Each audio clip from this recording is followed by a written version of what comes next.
بڑا لقب کیا ہے؟ اس نے کہا قمر بنی ہاشم، قمر بنی، بھائی غور کیجئے گا، جناب عباس کا سب سے بڑا لقب ہے قمر بنی ہاشم۔ آغا جعفر شوستری نے کہا واضح ہو گئی نا بات، یعنی قیامت کے دن سارے چاند و سورج خاموش ہو جائیں گے، صرف چمکے گا تو علی کے لال کا چہرہ چمکے گا۔ یہ مقام حق ہے میرے عزیزوں کہ جو روشن ہو رہا ہے، یہ وہ حق ہے کہ جسے ایک حق اپنی آغوش میں طلب کر رہا ہے، جسے ایک حق دعا مانگ کے اپنے پاس طلب کر رہا ہے، یہ مقام حق ہے میرے عزیزوں۔ جناب عباس کا یوں ہی مقام نہیں ہے، یہ چونکہ علی کی دعا کا نام ہے۔ پہلے زمانہ علی کی بات کو تو سمجھے، علی کی بات کو تو سمجھے، تب سمجھ میں آئے گا نا کہ دعا کا مقام کیا ہے۔ دیکھیں ہم جو دعا کرتے ہیں اور جو علی دعا کر رہے ہیں اس میں زمین آسمان کا فرق ہے۔ ہم جو دعا کرتے ہیں تو ہمیں پتہ نہیں ہے کہ ہماری دعا قبول ہے یا نہیں قبول ہے، یہ ہے یا نہیں ہے۔ ہم جو دعا کرتے ہیں ہمیں نہیں پتہ کہ ہماری دعا قبول ہوگی یا نہیں قبول ہوگی، لیکن علی کے بارے میں کیا کوئی یہ کہہ سکتا ہے؟ بھائی مولائے کائنات کے بارے میں تو یہ نہیں کہا جا سکتا کہ ان کی دعا قبول ہے یا نہیں قبول ہے، اس لیے کہ وہ تو لوح محفوظ کو دیکھ رہے ہیں نا۔ بھائی یہ جو دعاؤں کا سسٹم ہے وہ لوح محفوظ کا ہے، لوح محفوظ وہی تقدیر جہاں پہ سب لکھا ہوا ہے۔ دیکھیں دو چیز ہے، ایک لوح محفوظ ہے اور ایک لہو محو ہے۔ لوح محفوظ پر جو لکھا ہے وہ لکھا ہے، وہ تو ہونا ہی ہے، اور ایک ہے لہو محو کہ جس پر جو لکھا ہوا ہے ہم اسے بدل سکتے ہیں، صدقہ دے کر، کسی سے نیکی کر کے، مجلس میں آ کے، جو بھی اس پہ لکھا۔ اسی لیے بعض روایات میں آیا کہ ہماری دو موتیں لکھی ہوئی ہیں، ایک لوح محفوظ پہ لکھی ہوئی ہے، دوسری لوح محو پہ لکھی ہوئی ہے۔ تو لوح محو والی موت ہم اپنے سے کئی بار ٹال سکتے ہیں، اور لوح محفوظ پہ جو لکھا ہے وہ تو ہونا ہی ہے۔ تو مولائے کائنات صرف لوح محو کے عالم نہیں ہے بلکہ لوح محفوظ کے عالم بھی ہیں۔ ان کے سامنے تو سارا منظر ہے، بلکہ ایک جملہ میں اس سے بڑھ کے اور کہہ دوں، اللہ نے لوح محفوظ پر جو لکھا ہے وہ قلم سے لکھا ہے۔ اللہ نے لوح محفوظ پر جو لکھا ہے وہ قلم سے لکھا ہے، اور علی نے کہا انا قلم الاول، میں ہی وہ قلم ہوں۔ اس کا مطلب علی صرف لوح محفوظ کو دیکھتے نہیں ہیں بلکہ علی نے ہی لوح محفوظ کو لکھا ہے۔ تو علی کو پتا ہے کہ نہیں جناب عباس کے بارے میں؟ پتا ہے نا، اگر علی دعا نہ بھی کرتے تب بھی تو جناب عباس دنیا میں آتے، امام حسین کی مدد کرتے، اس لیے کہ علی تو لوح محفوظ کو جان رہے ہیں۔ پھر علی دعا کیوں کر رہے ہیں؟ اگر علی دعا نہ بھی کریں تب بھی جناب عباس دنیا میں آئیں گے، امام حسین کی مدد ہوگی، کربلا میں موجود ہوں گے، لیکن اس کے باوجود مولا دعا کیوں کر رہے ہیں؟ تو عجب نہیں کہ جواب آئے کہ اگر ذرا اس کو سمجھنا ہے تو یوں سمجھ لو کہ علی اگر دعا نہ کرتا پھر بھی جناب عباس دنیا میں آتے اور مولا حسین کی مدد کرتے، لیکن زمانے کو مولا عباس کی نصرت تو پتہ چلتی، فضیلت نہیں پتہ چلتی۔ اگر بغیر دعائے علی کے عباس دنیا میں آتے تو لوگ دیکھتے کہ علی کا بیٹا کیسا شجاع ہے، کیسا بہادر ہے، لیکن جہاں جناب عباس کی نصرت کا تذکرہ ہوتا ہے وہیں اب میری دعا کا بھی تذکرہ ہوگا، تاکہ زمانے کو سمجھ میں آئے کہ عباس صرف شجاع و بہادر کو نہیں کہتے بلکہ دعائے علی کو کہتے ہیں۔ یہ مولائے کائنات نے دعا مانگی اس لیے ہے کہ جناب عباس کا مقام و مرتبہ زمانے کے سامنے آ جائے۔ جناب عباس وفادار ترین، اور جناب عباس وہ شخصیت کہ جن کا نام جیسے ہی لیا جائے تو کچھ القاب تو ایسے ہیں کہ جو جیسے لگتا ہے کہ جناب عباس سے اتنا متصل ہے کہ جو عباس کو چھوڑ کر کہیں جانا ہی نہیں چاہتے ہیں۔ جیسے ایک لفظ وفادار ہے، جیسے ہی آپ تذکرہ کیجئے تو پیچھے پیچھے جناب عباس کے لفظ وفادار بھی آتا رہتا ہے، اور کہتا ہے کہ میں چھوڑ کے جاؤں گا ہی نہیں جناب عباس کو۔ یا جیسے لفظ شجاع ہے، شجاع، جیسے ہی آپ جناب عباس کا نام لیجئے تو یہ لفظ شجاع اپنے آپ جناب عباس کے ساتھ آ جاتا ہے۔ واقعاً کچھ الفاظ ایسے ہیں جن کو جناب عباس نے زندگی عطا کی ہے، زندگی عطا کی۔ سنیے گا، آخری بات مجلس میں تمام کر رہا ہوں۔ جناب عباس نے بعض الفاظ کو زندگی عطا کی، اگر واقعاً جناب عباس نہ ہوتے تو کچھ الفاظ ڈوب کے مر جاتے، اس لیے کہ ان کا تو کوئی مصداق ہی نہیں تھا۔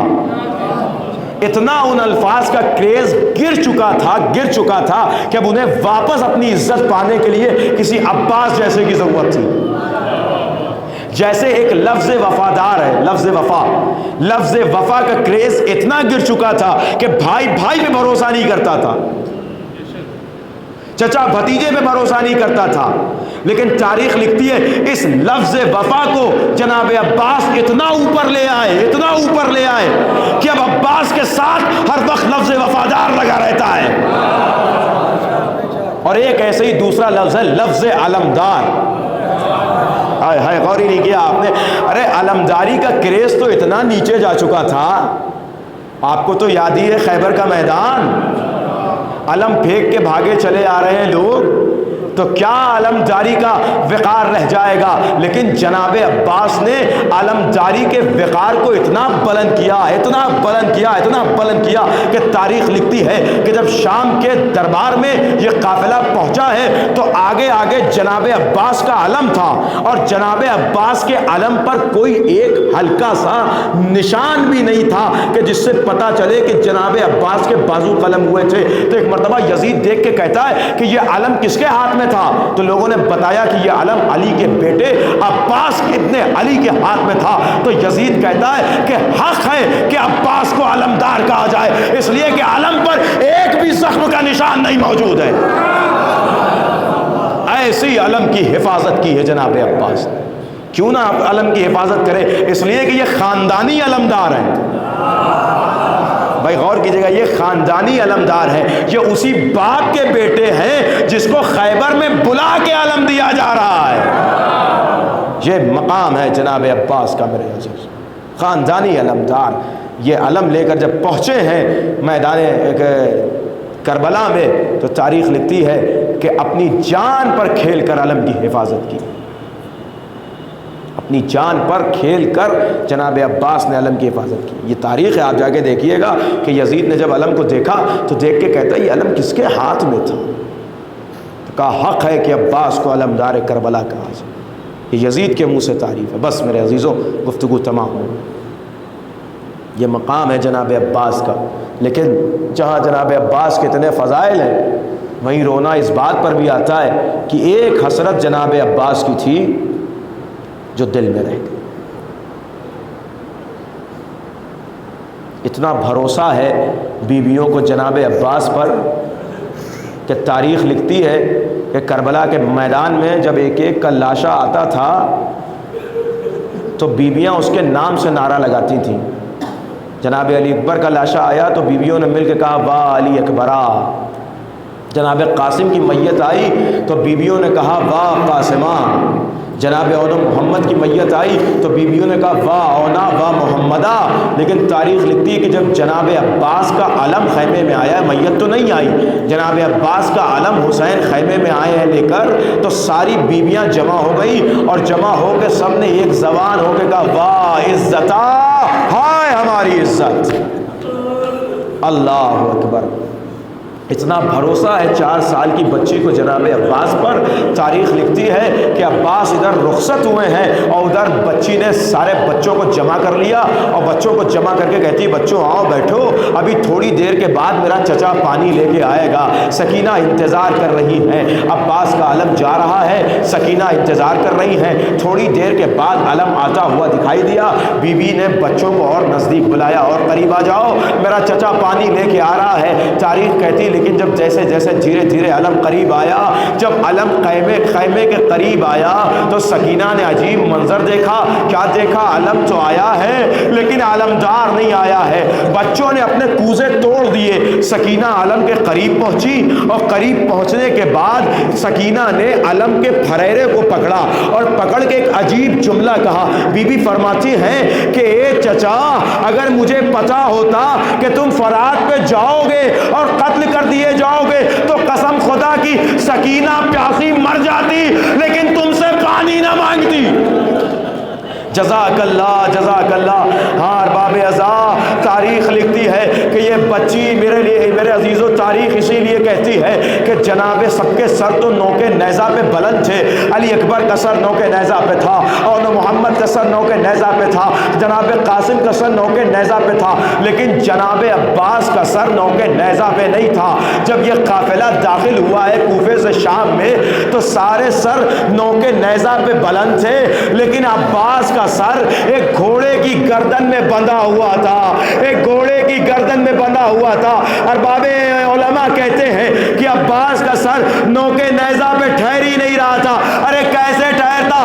دیکھ رہا ہے عباس کا سر زینب بے رضا ہے، سکینہ پیاسی ہے، اور تاریخ لکھتی ہے جب ملعون عباس کے سر کو نیزے پہ بلند کرتے، سر نیچے گر جاتا، پھر اٹھاتے، پھر گر جاتا۔ عباس کے سر کی ہڈیاں چور ہو چکی تھی، عباس کے سر کو گھوڑے میں باندھا گیا تھا، ہڈیاں چور تھی، سکینہ گریا کر رہی تھی۔ واہ چچا، واہ اماں، الا لعنت اللہ علی القوم الظالمین وسيعلم الذين ظلموا أيام القليل. إنا لله وإنا إليه راجعون.